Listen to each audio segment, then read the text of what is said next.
and I didn't have a job. So I had a friend that said to me, I'll just dress up in black clothes, go out on a Saturday night, go into a busy bar and ask them if they need a job.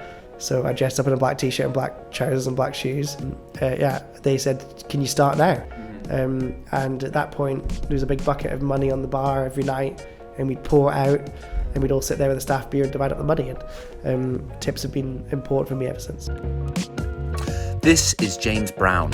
James is the MD of retail bars in Brewdog, and he's gone from wanting to be a biochemist to climbing the ladder in one of the fastest growing hospitality businesses in the world. In addition to that, and because he wanted a second stressful job, James founded a technology business called TipJar. TipJar handles tip management for staff and gives guests confidence that all tips go directly to staff members, boosting tips overall.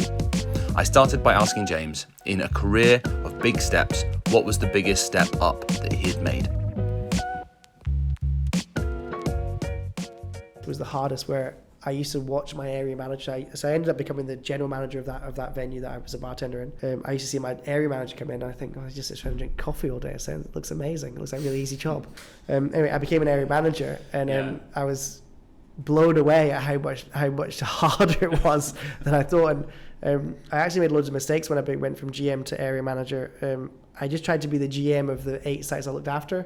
I ended up annoying every GM that worked for me. In reality, I realised that a job of an area manager is much different to a GM, and leading teams from a distance is actually really hard. And it was a learning curve I really needed to go through.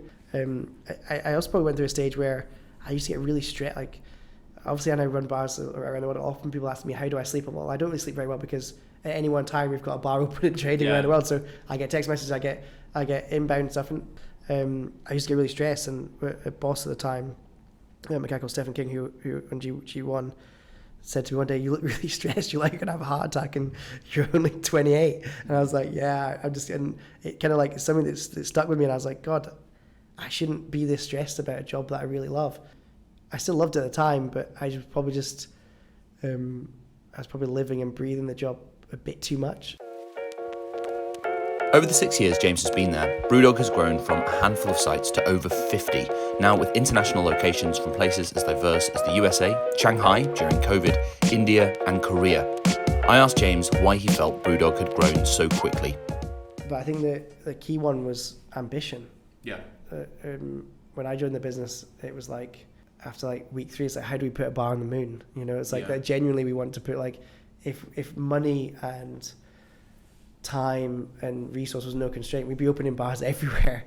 In Iceland, we've got a bar in Reykjavik where a local craft beer fan wanted to open a bar in Reykjavik. It's Iceland, so it's very expensive for a beer. So we opened a bar in Shanghai during COVID. No one's been to it yet. We can't get into the country. We'd signed a lease in Shanghai, which is, you can imagine, the rent's not cheap in Shanghai.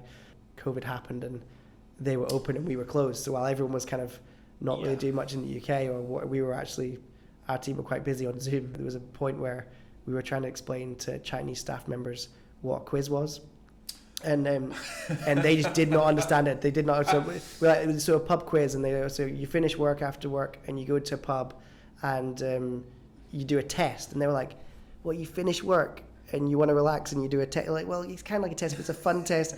And it was like, and it was the kind of like really kind of like, we went on for like 10 minutes, and then all of a sudden one went, who wants to be a millionaire? We're like, yes, he wants to be a millionaire, because that was their frame of reference. James also founded TipJar, the revolutionary tip software that brings transparency to the way we tip. Spearheaded by their first and biggest client, Brewdog, TipJar is capable of handling any number of sites to deliver clear and transparent tips by your customers to your staff. It's no wonder that TipJar increases the number of tips your staff receive in this competitive hiring environment. The process of how you give a tip is changing. However, I often meet people from various different countries. I tend to talk to people that tips a lot. You would be surprised. And everyone other than Americans say, my country, Hungary, we don't tip in Hungary. I get everyone that's they almost compare themselves to the US all the time. What I would say about the UK is that, especially in that kind of traditional Rover's Return, Queen Vic type environment, local pub, the amount of time someone say one for yourself, it was ingrained in our culture. I remember working at a bar and people would say one for yourself, and you would literally line up 4 or 5 shots at the end of the night. I don't think the modern employee wants to do that. Recently we commissioned a bit of research with Cam Media, and 84% of staff said they don't understand how their tipping system works and they have no transparency of what goes on. I think 76% of those people have questioned how their tips are calculated in the past and haven't had answers that they're happy with or understand. How do you think the kind of tech will affect tipping? How are you seeing it affect tipping? When we went back to the kind of origin of TipJar itself as a product, we discovered the product by turning a Brewdog bar cashless. And that's where we saw the pain point. And that's where we saw our very first product, which was a QR code web-based tipping platform. Since then, the world's turned upside down 3 or 4 times, right? We're seeing more and more consumers, especially on the kind of order and pay process, want to control the transaction. The whole reason we designed TipJar as we did was that we could add in multiple sources of it. And the reason to do all those integrations was that we believe that the direction of travel, probably in a 10-year period, is pretty much all to consumers' devices. Finally, I wanted to make James squirm, so I asked him which of his businesses he preferred, Brewdog or TipJar.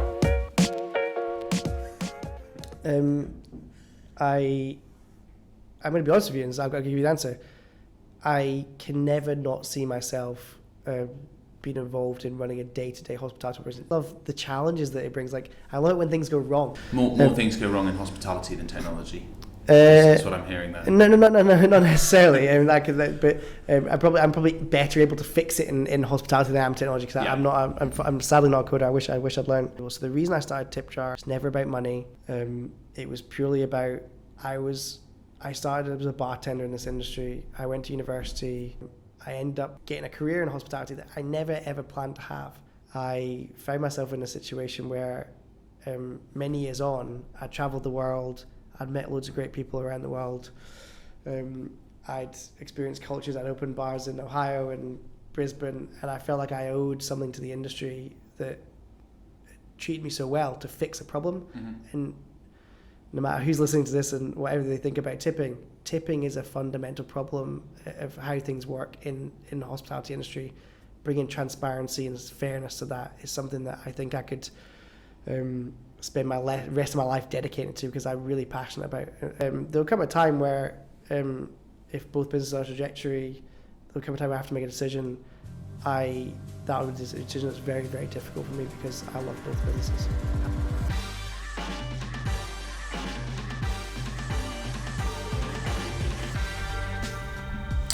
That was Served With podcast, and you've been listening to James from both Brewdog, the iconic bar and the biggest craft beer buyer in the UK, and from TipJar, the company revolutionising the way that we give tips and providing the certainty to both customers and staff that tips are transparent and fair. If you enjoyed this episode, please remember to like and to subscribe. The reason that people on podcasts and YouTube say that is because sadly it makes all the difference to the visibility of this podcast and our business. Thank you for listening to the episode. But finally, I want to expand on StoreKit and tipping. User experience is a software term which refers to the study of how people interact with the products and behave with them. The most we've raised tips by is 400%, but maybe your business will be more similar to Slap and Pickle, who found that their tips increased by a mere 80% when using StoreKit. To quote the MD of Slap and Pickle, our sites that use StoreKit get 80% more than the ones that don't. Please don't tell our staff. It's no wonder that James has rolled out StoreKit to a further 3 of the Slap and Pickle sites, with plans for the remaining 4 this year. StoreKit also integrates directly with TipJar, so you can email us at venues@storekit.com and ask about getting started with either or both software products today.